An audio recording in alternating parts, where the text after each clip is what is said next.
Good morning children, welcome to online classes Narayana PU college Kolar. मैं आशा करती हूँ कि आप सभी अच्छा होंगे। कोविड-19 के तरफ से हम सामाजिक अंतर को निभाना हमारा कर्तव्य है। बच्चों, मैं आज से हिंदी विषय को शुरुआत करना चाहती हूँ। पहले हम अनुक्रमणिका के बारे में देखेंगे। द्वितीय पीयूसी हिंदी पाठ्य पुस्तक को साहित्य गौरव नाम से मुद्रित किए गए हैं।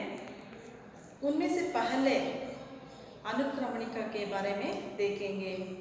अनुक्रमणिका में टोटल 20 चैप्टर्स को दिए गए हैं, कुल 20 पाठों को दिए गए हैं। इस 20 चैप्टरों को 3 भाग से विभाजित किए गए हैं।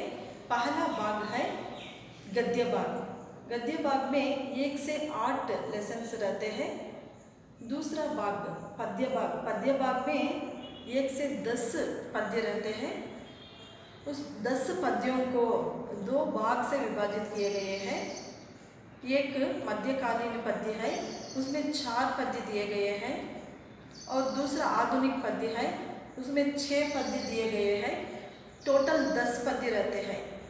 3वीं भाग में अपठित भाग है, उसमें 2 एकांकीय रहते हैं। ऐसे 3 भागों में विभाजित किया गया है। पहला भाग से, गद्य भाग से 25 अंक पूछा जा सकता है। तुम्हारा वार्षिक परीक्षा में 25 अंक पूछा जा सकता है।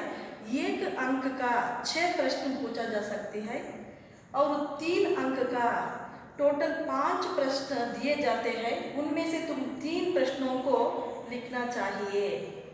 नेक्स्ट भाग में एक वाक्य का 4 प्रश्न पूछा जा सकता है। 1 अंक का 4 प्रश्नों में से 4 अंक पा सकते हो।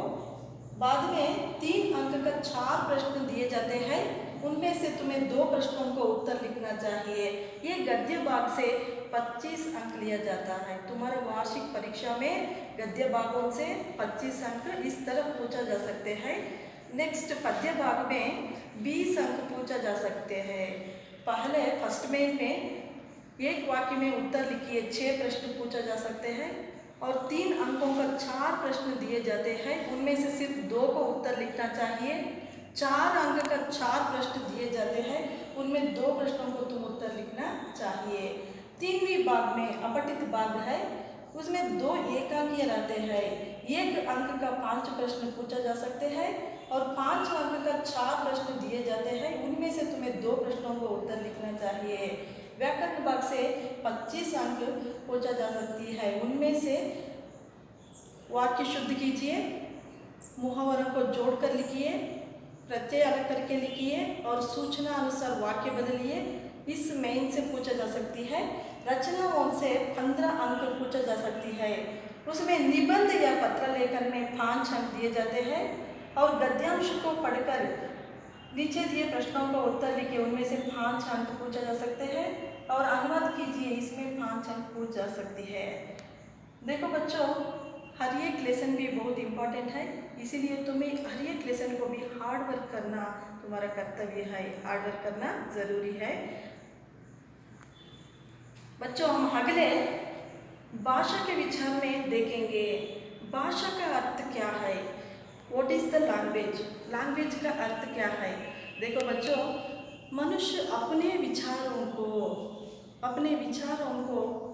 पढ़ने, लिखने या बोलने को, नहीं तो अपने अनुभवों को बताने एक साधन को अपनाता है, उसे भाषा कहते हैं। देखो बच्चों, मनुष्य अपने विचारों को बोलने, पढ़ने, लिखने एक साधन को अपनाता है, इसको हम भाषा कहते हैं। हिंदी भारत में बहुत प्रचलित भाषा है, इसलिए हम हिंदी को राष्ट्रभाषा कहते हैं। हिंदी की लिपि देवनागरी लिपि में लिखी हुई है। हिंदी का नामकरण किस प्रकार हुआ, इसी के बारे में कुछ जानकारी बताना चाहती हूँ। जब ईरानी लोगों ने भारत में सिंधु नदी के आसपास आकर बसने लगे, ईरानी लोग ने सिंधु नदी को हिंदू नदी नाम से पुकारते थे, क्योंकि ईरानी भाषा में स का उच्चारण हाँ होती थी। इसीलिए ईरानी लोगों ने सिंधु नदी को हिंदू नदी नाम से पुकारकर बाद में वे देशवाचक शब्द बन गया। उसी के नंतर हिंदी कहलाने लगे। भारत सरकार ने 14 सितंबर 1949 को हिंदी को राष्ट्रभाषा नाम से नामकरण किए गए हैं। उसी से हम हर एक वर्ष प्रति वर्ष 14 सितंबर को हिंदी दिवस मनाए जाते हैं। बच्चों, हम आगे वर्णमाला के बारे में देखेंगे। हर एक भाषा को सीखने के लिए उस भाषा का वर्णमाला सीखना हमारा ज़रूरी है। पहले हम वर्णमाला व्याकरण भाग से वर्णमाला के बारे में देखेंगे। वर्ण प्लस माला वर्णमाला। वर्ण का अर्थ क्या है? वर्ण का अर्थ क्या है? वर्ण का अर्थ है अक्षर। अक्षरों के समूह को हम वर्णमाला कहते हैं। हिंदी वर्णमाला में 46 अक्षर है। हिंदी वर्णमाला में 46 अक्षरों को मुख्यतः 2 भाग से विभाजित किया गया है। यह है पहला स्वर और व्यंजन। स्वर का अर्थ क्या है? स्वतंत्र रूप से उच्चारित करने वाले अक्षरों को हम स्वर कहते हैं। स्वर की सहायता से उच्चारित करने वाले अक्षरों को हम व्यंजनाक्षर कहते हैं। हिंदी वर्णमाला में 46 अक्षर है। हम आगे द्वित्वाक्षर के बारे में देखेंगे। द्वित्वाक्षर का अर्थ क्या है? द्वित्वाक्षर का अर्थ है 2 व्यंजनाक्षरों के मेल। 2 व्यंजनाक्षरों के मेल को हम द्वित्वाक्षर कहते हैं। द्वित्वाक्षरों में मुख्यतः 2 भाग है। पहला है सजातीय द्वित्वाक्षर और विजातीय द्वित्वाक्षर। सजातीय द्वित्वाक्षर कहे तो एक ही तरह के 2 व्यंजनाक्षरों का मेल से होते हैं। एक ही तरह के 2 व्यंजनाक्षरों के मेल को हम सजातीय द्वित्वाक्षर कहते हैं। और 2 विभिन्न प्रकार के व्यंजनाक्षरों के मेल को हम विजातीय संयुक्ताक्षर कहते हैं। एक उदाहरण है ख प्लस का इज इक्वल टू का की मात्रा ख, पक्का।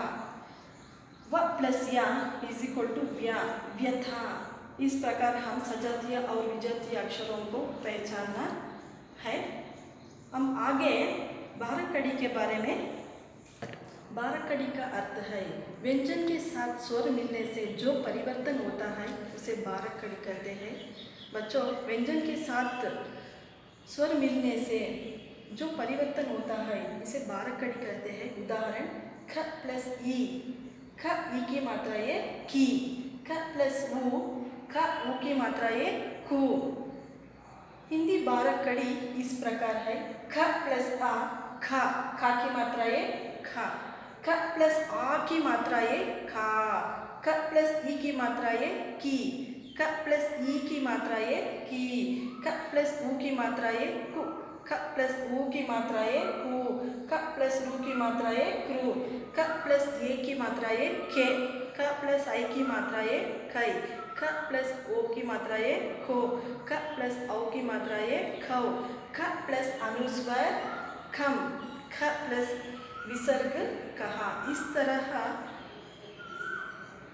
तरह पढ़ जाता है। हिंदी बारहकड़ी का उच्चारण सही रीति से पढ़ना चाहिए। हिंदी बारहकड़ी पढ़ने का रीति इस प्रकार है। बच्चों, हम अगले में प्रत्यय अलग करके लिखिए। एक शब्द को तुम्हें अर्थानुसार उस शब्द को अलग करके लिखना चाहिए। इसको प्रत्यय अलग करके लिखिए कहते हैं। उदाहरण इस प्रकार है। पहला सत्यता। सत्य प्लस ता इज इक्वल टू सत्यता। अस्थिरता। अस्थिर प्लस ता इज इक्वल टू अस्थिरता। चंचलता। चंचल प्लस ता चंचलता। और मनुष्यता। मनुष्य प्लस ता मनुष्यता। और कायरता। कायर प्लस ता कायरता। अभी ऐसा अनेक उदाहरण हमारे पाठ्य पुस्तक में दिया गया है। इसमें कुछ अंक पा सकते हो। इसमें भी कुछ व्याकरण भाग से क्वेश्चंस को पूछा जा सकते हैं। अभी एक बार देखो, प्रत्येक अलग करके लिखिए। उदाहरण सत्यता। सत्य प्लस ता सत्यता। अस्थिरता। अस्थिर प्लस ता अस्थिरता। चंचलता। चंचल प्लस ता चंचलता। मनुष्यता। मनुष्य प्लस ता मनुष्यता। और कायरता। कायर प्लस ता कायरता।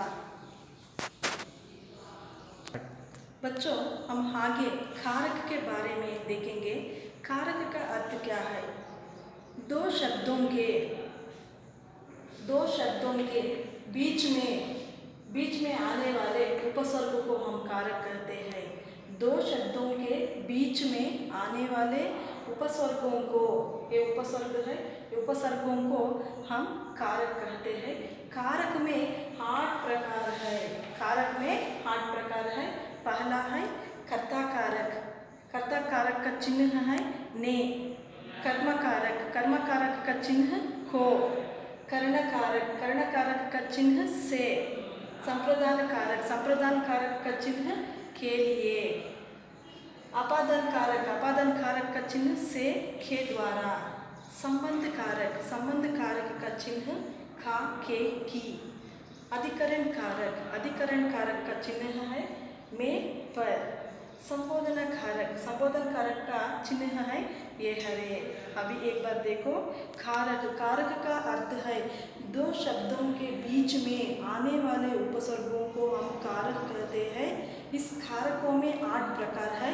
पहला है कर्ता कारक ने, कर्म कारक को, कर्ण कारक से, संप्रदान कारक के लिए, अपादान कारक से, के द्वारा, संबंध कारक का, के, की, अधिकरण कारक में, पर, संबोधन कारक ये, हरे, है।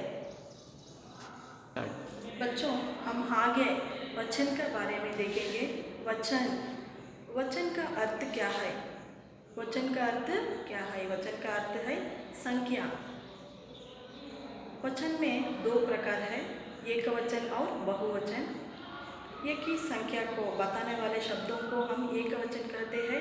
एक से अधिक संख्याओं को बताने वाले शब्दों को हम बहुवचन कहते हैं। कुछ उदाहरण इस प्रकार है। देखो बच्चों, एक वचन में रहने समय सेकंड ईकार में रहती है। नौकरी, देखो ये सेकंड ईकार का शब्द है। ये बहुवचन में कन्वर्ट हुआ तो पहले ईकार में मारपड़ होता है।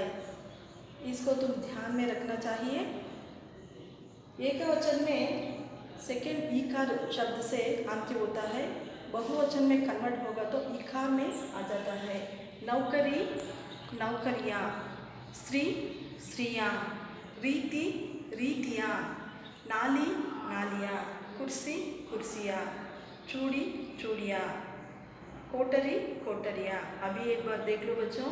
वचन का अर्थ है संख्या। वचनों में 2 प्रकार है, एक वचन और बहुवचन। एक संख्या की बोध बताने वाले शब्दों को हम एक वचन कहते हैं। एक से अधिक संख्या के बोध बताने वाले शब्दों को हम बहुवचन कहते हैं। कुछ उदाहरण, नौकरी, नौकरियाँ। स्त्री, स्त्रियाँ। रीति, रीतियाँ। नाली, नालियाँ। कुर्सी, कुर्सियाँ। चूड़ी, चूड़ियाँ। कोठरी, कोठरियाँ। बच्चों, मैं आज से इस क्लास को समाप्त करती हूँ। धन्यवाद।